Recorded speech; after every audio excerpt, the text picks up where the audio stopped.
Hi, my name's Lucy Gellert, and I am the Director of Library Services for Greenfield Central Schools, and I'm going to read to you today one of my favorite books, The True Story of the Three Little Pigs by A. Wolfe, as told by John Chesko.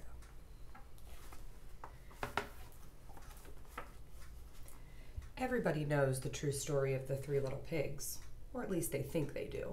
But I'll let you in on a little secret. Nobody knows the real story, because nobody has ever told my side of the story. I'm the wolf, Alexander T. Wolfe. You can call me Al. I don't know how this whole big bad wolf thing got started, but it's all wrong. Maybe it's because of our diet. Hey, it's not my fault wolves eat cute little animals like bunnies and sheep and pigs. That's just the way we are. If cheeseburgers were cute, folks would probably think you were big and bad too. But like I was saying, the whole big bad wolf thing is all wrong. The real story is about a sneeze and a cup of sugar. This is the real story. Way back in Once Upon a Time, I was making a birthday cake for my dear old granny. I had a terrible sneezing cold. I ran out of sugar. So I walked down the street to ask my neighbor for a cup of sugar. Now this neighbor was a pig, and he wasn't too bright either. He had built his whole house out of straw. Can you believe it? I mean, who in his right mind would build a house of straw? So of course, the minute I knocked on the door, it fell right in.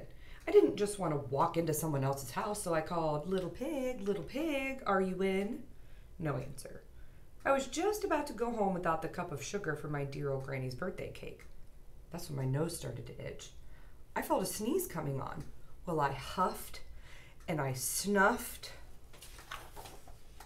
and I sneezed a great sneeze. And you know what? The whole darn straw house fell down. And right in the middle of the pile of straw was the first little pig, dead as a doornail.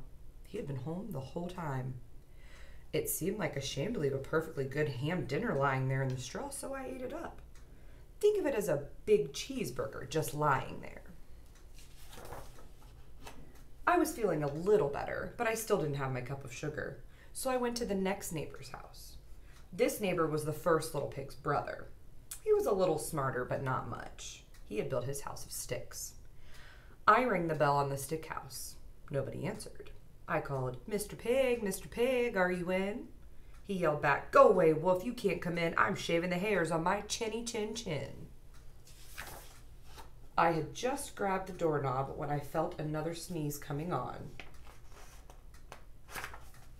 I huffed and I snuffed and I tried to cover my mouth, but I sneezed a great sneeze. And you're not going to believe it, but this guy's house fell down just like his brother's. When the dust cleared, there was the second little pig, dead as a doornail. Wolf's honor. Now you know food will spoil if you just leave it out in the open. So I did the only thing there was to do. I had dinner again. Think of it as a second helping. I was getting awfully full, but my cold was feeling a little better. And I still didn't have that cup of sugar for my dear old granny's birthday cake. So I went to the next house. This guy was the first and second little pig's brother. He must have been the brains of the family, because he had built his house of bricks. I knocked on the brick house. No answer. I called, Mr. Pig, are you in?"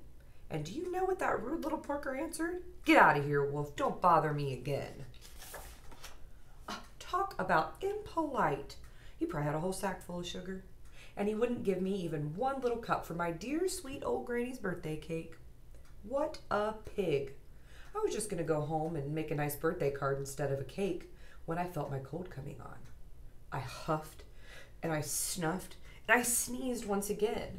Then the third little pig yelled, "And your old granny can sit on a pin." Now I'm usually a pretty calm fellow, but when somebody talks about my granny like that, I go a little crazy. When the cops drove up, of course I was trying to break this pig's door. And the whole time I was huffing and puffing and sneezing and making a real scene. The rest, as they say, is history. The news reporter found out about the two pigs I had for dinner. They figured a sick guy going to borrow a cup of sugar didn't sound very exciting. So they jazzed up the story with all that huff and puff and blow your house down, and they made me the big bad wolf. That's it. The real story. I was framed. But maybe you could loan me a cup of sugar?